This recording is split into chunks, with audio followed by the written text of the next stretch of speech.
Hey guys, what's up? This is Falsebooles123 and this is day 84 of my daily quarantine vlogging challenge. And dear lord. So, I'm trying to live my best life, trying to scrape by on some caretaking salaries, and that's really just what's going on. So, newsflash for those who haven't been keeping up with the news cycle, there is now a 6-block area in Seattle, which is an autonomous zone.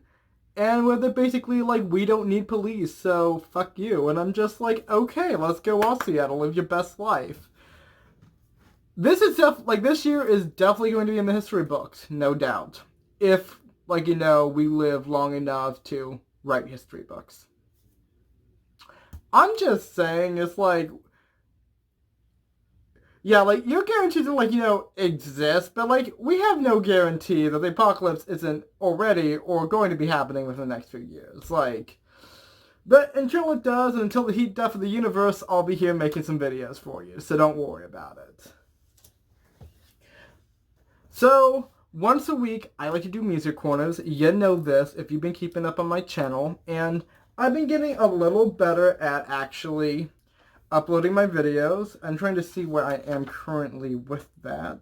And let's see, rock collection, yeah, so I'm around, I believe, day 60, so still a month behind uploading them, but I'm working on it, okay? Yeah, I'm working on it. So, it's a lot of work, and I'm working on it. But you're like, Ryan, you didn't come here to talk about, current events. We came here to talk about music. And I'm like, what? You did? That's dumb. But let's get on with it. I was originally planning on just kind of listening to, some musicals and just, kind of take in, a tea break from all of this real shit. But I'm just like, Ryan, you could do that, or you could stop being a little bitch baby and actually try to not only educate yourself, but try to consume more, try to be a proactive person. And so this week, I tried to listen to some albums that had more of a political beat to them and also featured black voices. And so, I really don't know how to phrase that because it's not, but essentially, I have 4 albums that I want to talk about today. I know, it went from 3 to 4 because this shit matters. And I realized that if I push my music corner so later in the week, I could listen to more albums. And if I didn't, have enough time to listen to 4 albums, I could just listen to 3 and then I'll have, some buffer zones. You know how it is. So first up, this is the second time I listened to this album, actually. I originally listened to it in August of last year, of 2019. And that was, this is a long title, The Black Voices on the Streets in Watts by the Watts City Prophets. And you're like, Ryan, what's the Watts City Prophets? Essentially, the Watts City Prophets were a collective group of African-American men and women. At least I'm pretty sure there was, a few women in the collective, though I'm not exactly sure. Please let me know down below if I got that incorrect. But also, look them up because they're a really interesting musical group. And essentially, they sort of wanted to just speak up about a lot of the issues that faced the black community in the 60s. And they made a bunch of music, mostly through spoken word poetry, essentially.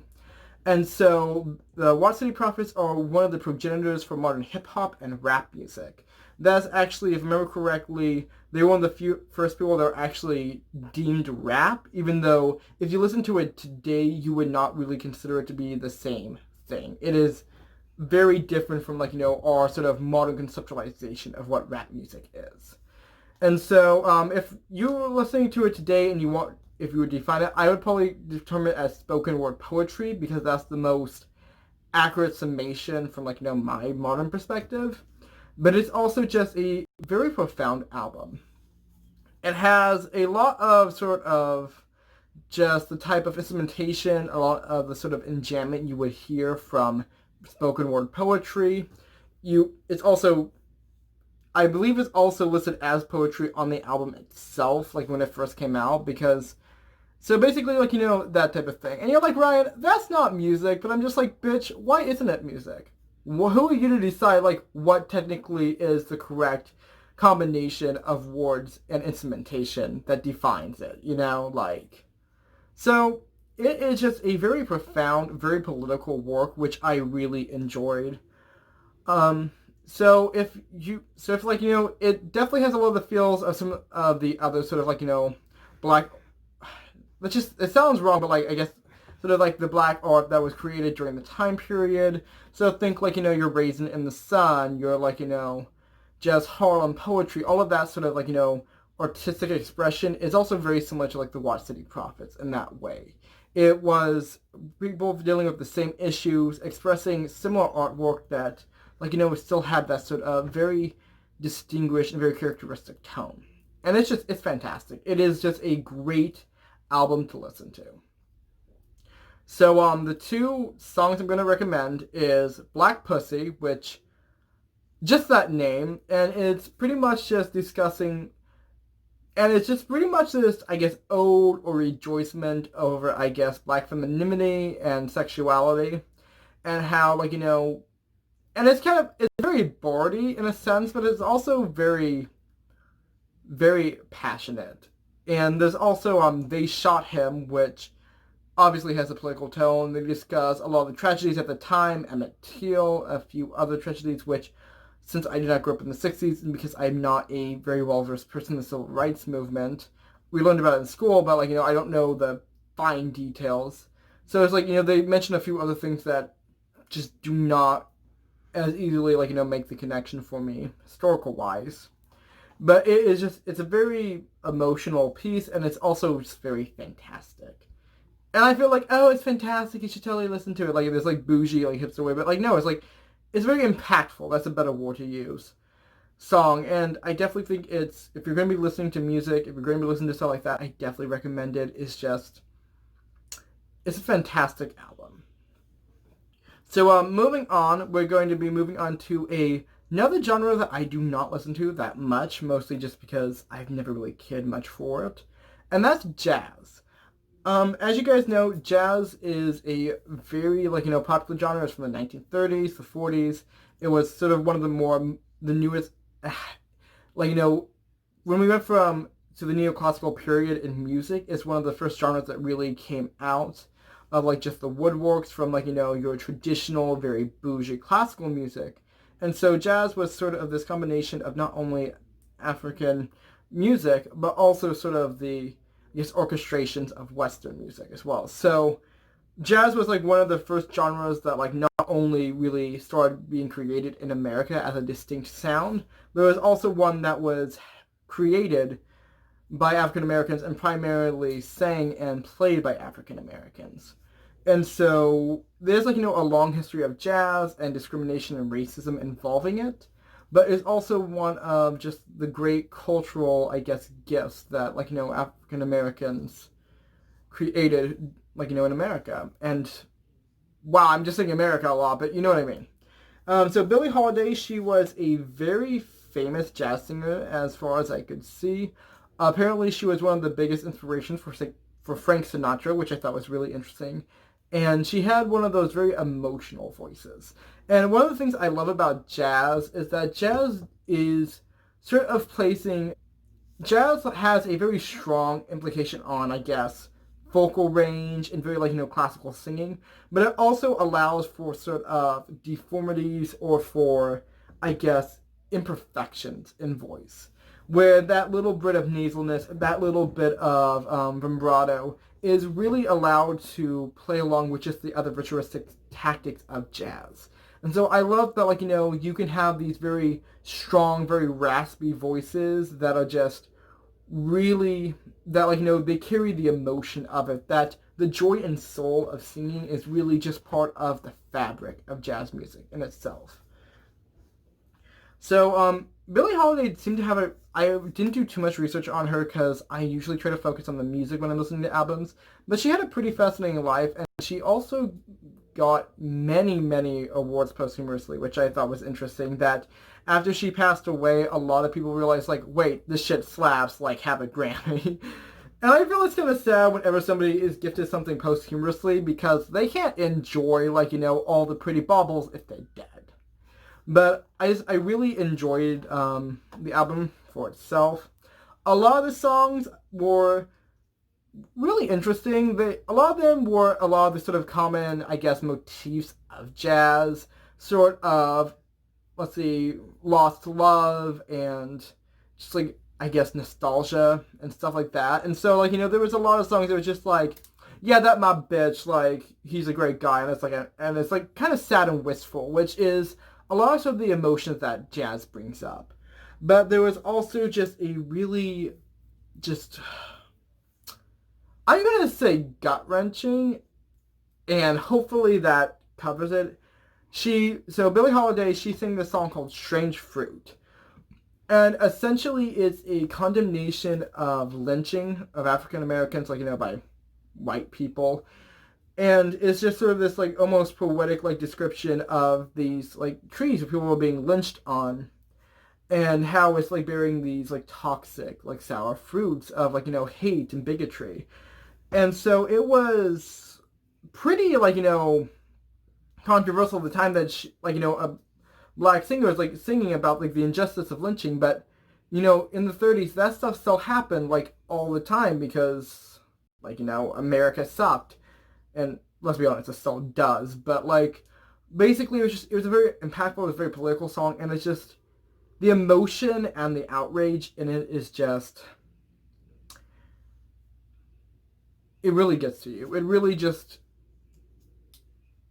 I don't know how to describe it. It's very, like, once again, it's impactful, it's important, and it's definitely something that I'd recommend you listen to, just so that you can sit there and just deal with the tragedy and the horror of the reality of it.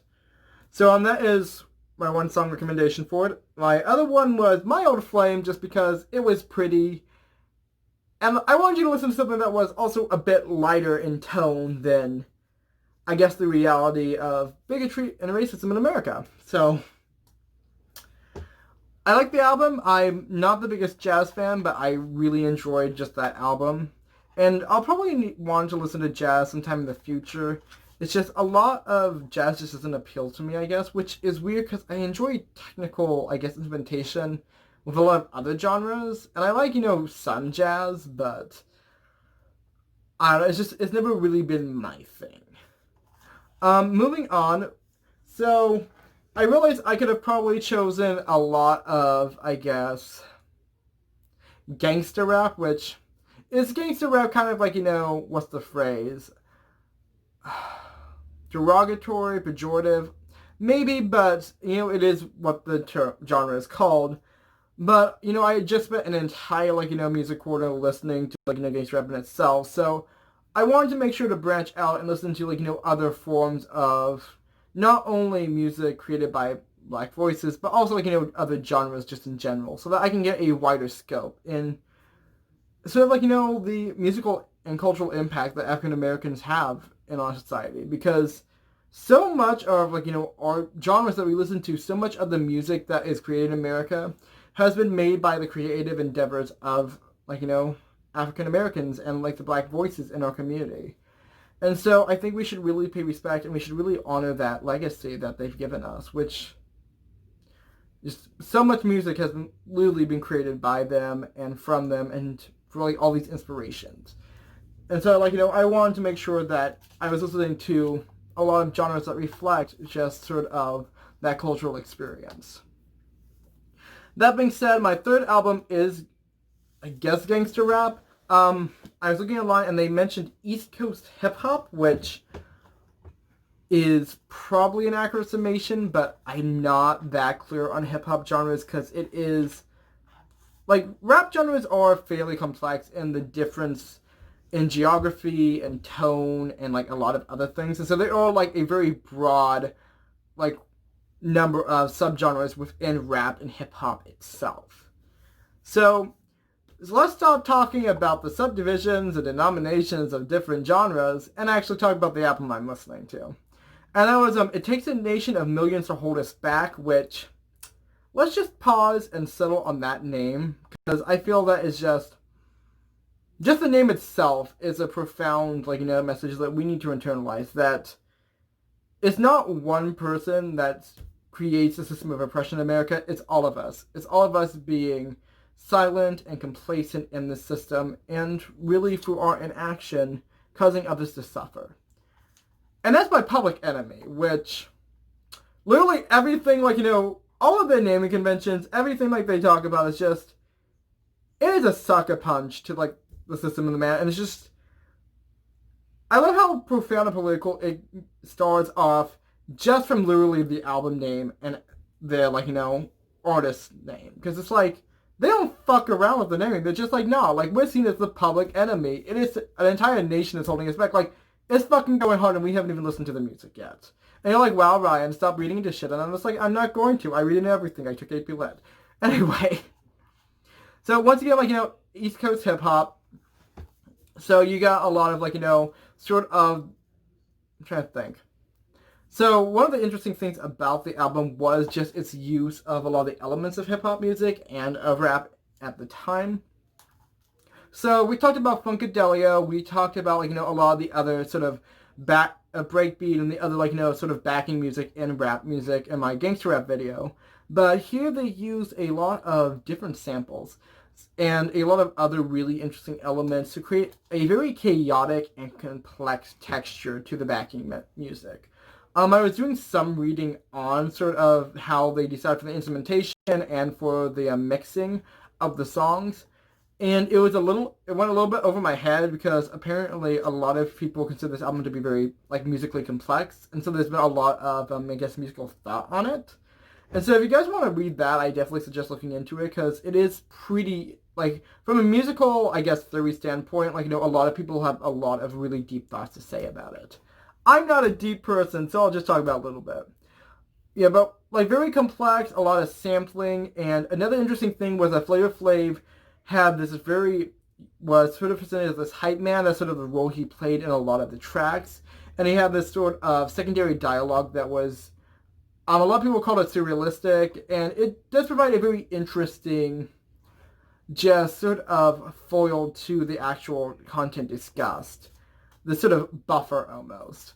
Because you're just like, you're listening to some deep shit and they're just like, yo, like, why society hated. And then you just hear, like, Flavor Flav be like, yeah, boy! And I'm just like, thank you, Flavor Flav. Like, VIP. And so, one thing that, like, because of the complexity of the music, like, I did have a little hard time, like, hearing the lyrics itself. And so, I do want to listen to this album again. I definitely want to spend some time with it because there's definitely a message to the music, as they say. And I think there's like, a lot of profound, just like, stuff that I want to be able to listen to and really understand. And that's one thing I really love about gangster rap, especially like, old school gangster rap, is that there is a use of it as a political vehicle, as a way of expressing sort of the turmoil of like, the life they lived. And so I love how rap is used as a way of expressing one's, like, issues, of telling one's truth, of just sort of speaking one's mind. And so I like how when you listen to rap, you can get that sort of, like, emotion. You can say, like, hey, this shit's happened to me. This is why I rap. And you have that emotional and sociological outlet for these people's pain. And so that's one thing I really love about rap and hip-hop music in general, is that you can see this vehicle that is not just, like, swag and like bitches. I think a lot of people really discount rap because of that sort of bling sort of, I guess, stereotype.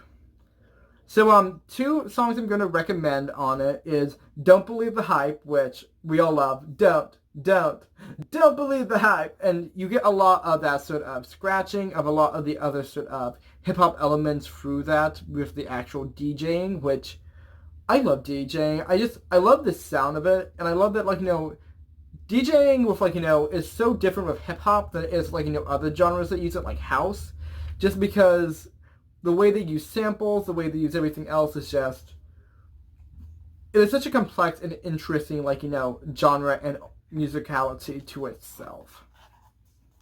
And the other one is, Show 'Em What You Got, which is really fantastic. Essentially, they get a guest singer who I believe the name was Ava Muhammad. I do not remember the top of my head, but I will put the name there because we gotta respect.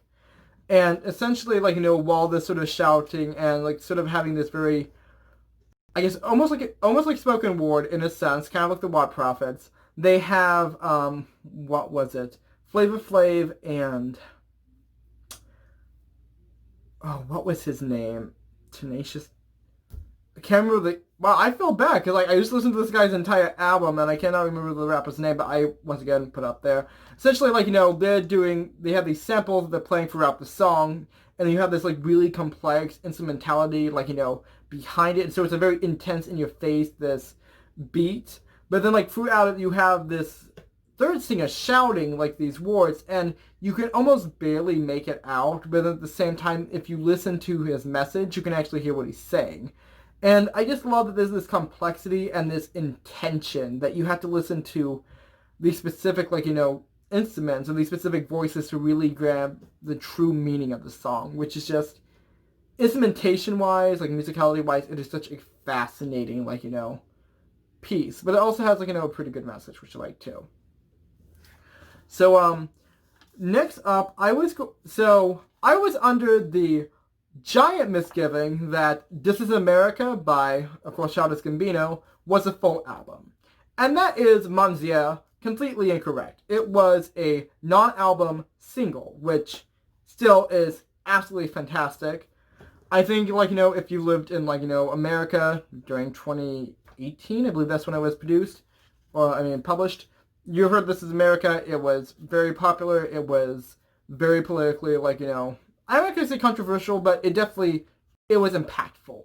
It was definitely part of the zeitgeist. It was definitely part of the pop culture, as we sort of discussed, not only its political message, especially to the issues of gun violence, which have definitely become a much bigger, talking point in American politics of late. Not necessarily police brutality, which I tend to think that as Americans we see those as two separate issues, though maybe we should really consider, what the commonalities are in between. But essentially, This Is America was really essentially dealing with gun violence and racially motivated crimes like that. And so it's it was a very impactful song for a lot of people, myself included, and I'm glad, we had that artistry that actually, I guess, puts a sound to the issue. I don't know how to describe it.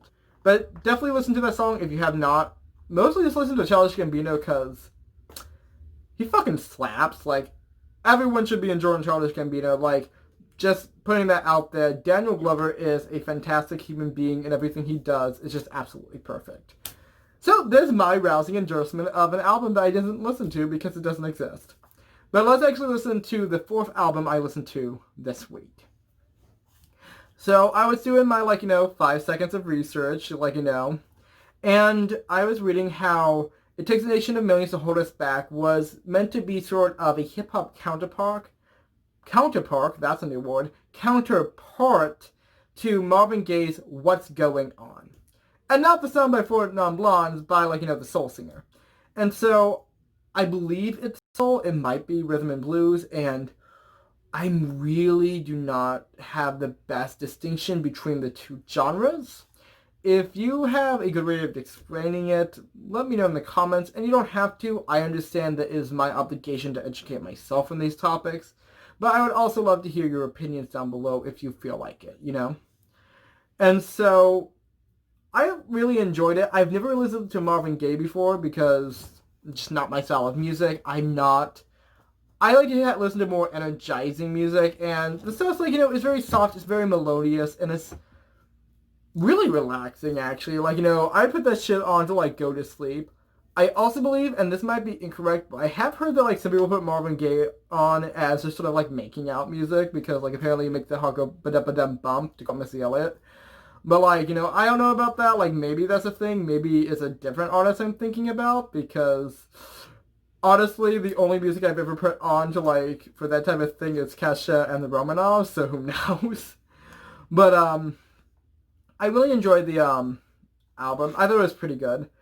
It was a lot shorter than some of the albums I've listened to, and oh my god, my hair's a mess. But, yeah, so let's just try to talk about the sound. Sorry, I'm, kind of just getting lost in thought. I really like this, sort of the sound of stuff, because you have his vocals, and he has a very, very beautiful singing voice. A lot of the singers I listen to, Marvin Gaye, damn, that guy can sing, dear lordy. But you also get a lot of the sort of instrumentations. You get a lot of world drumming, or I guess African drumming, more specifically. So you get sort of that traditional, I guess, world sound, which I really enjoy. I love, just the unanimity of drums in music from like so many different cultures. And I know that a lot of African nations, a lot of African cultures use drums in their own music. And it's just a lot of that traditional music is just absolutely fantastic to listen to. And so I love being able to listen to a lot of the African drums being used as instruments in his album itself, just because it just creates a great percussive, I guess, background for the more melodious, more just very sweet melodies of the actual singing.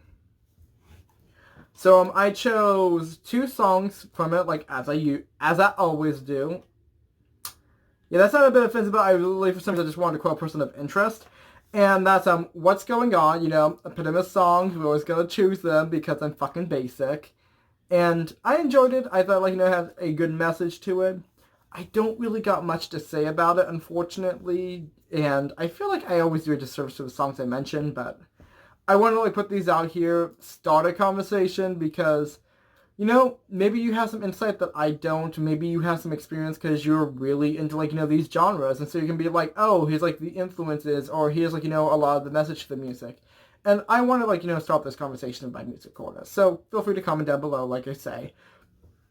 And then, the second one was Inner City Blues, Make Me Wanna Holler, which is just... oh, it's so good. It's literally, everything in the album is very relevant and pertinent to, today's modern society. And so it's so strange, and it's sad. It's incredibly disheartening that so much of the outrage, so much of the issues brought up in all of these albums, considering that all of these happened last millennia, that there's still relevancy to just the issues of today. And you're like, Ryan, music is timeless. But I'm just like, yes, music is timeless. Social issues should not be. Civil rights should not be. The violation of people's basic human rights should not be a timeless motif in songwriting. And so it's real talk, we should have music that encompasses a lot of things, but we shouldn't be able to listen to an album that happened 50, 60, 70 years ago and think this shit is happening right now. People are dying in the streets right now, just like they did to Emmett Till and Rodney King and all these other people. And it's why is it still happening? We can listen to these music and we can relate, but we shouldn't have to. We really should not have to listen to and be able to emphasize with the horrible tragedies that occur every fucking day. Because that should not be timeless. The music, the wonderful amount of musicality and just emotion and skill that all of these artists put into their music to tell their truth and to really show the world what they cared about. That should be timeless. That should be what we're upholding, but we shouldn't have to have music that is just telling us another story about how we failed as a society and how it happens again and again. And so I forget my soapbox, but music should be timeless. The issues we talk about should not be. We should be able to progress. We should be able to do better and be better. And while I'm happy that I've been able to listen to all these albums, it's sad that, they shot him, or, anything that, NWA has made is still so relevant to today's society that there is still police brutality, there is still these racial biases, there are still these systems of oppression that exist, and I really wish that, we could live in a world where these concepts, where these just terrible things were not something that we can immediately and viscerally recognize in music. And it's just, it's sad. It really is. It is shitty. But, like I said before, I really loved all of these albums. I thought they were just really profound. And I definitely want to try to listen to just more artists in general from a lot of these different genres and diversify my, listening experience. That's one of the reasons why I do these music corners, is that I want to be able to experience new genres of music, get a better understanding on genres that I'm not familiar with. Because before I started this, I wasn't super familiar with kawaii metal or Riot Girl or gangster rap at all, or punk music or any of these other genres. And so being able to actually sit down and listen and try to sort of absorb the cultural impact of these genres is just something I really enjoy about these music corners. So, next music corner is going to be just, I really hope that you enjoyed the albums we discussed today. Hopefully, please do listen to them. They have a lot of great messages that you need to, put in your noggin. And let me know down below if you have any other suggestions for not only black artists, music-wise, though, books, movies, whatever you want. Tell me about your suggestions down below. Let me know if there's any other albums, you think I should listen to for, my own self-education or for my own cultural, education. Whatevs. And, yeah. Remember, you guys can like and subscribe. This helps me out. This helps me grow my channel. I also suggest that you do spend some time, please, uplift and support, the black community, the black YouTube community, the black booktube community, people of color all throughout, this period of time and, continuing onward. Like I said, we live in a diverse society. We need to live in an equal society. And if we only allow ourselves to get into a, echo chamber of white normativity, then you're never going to really be able to emphasize a lot of the issues that, people of color face. So it's I definitely recommend, step out of your comfort zone. Watch a lot of different creators. Watch a diverse amount of creators. Be able to recognize that, it's just, yeah.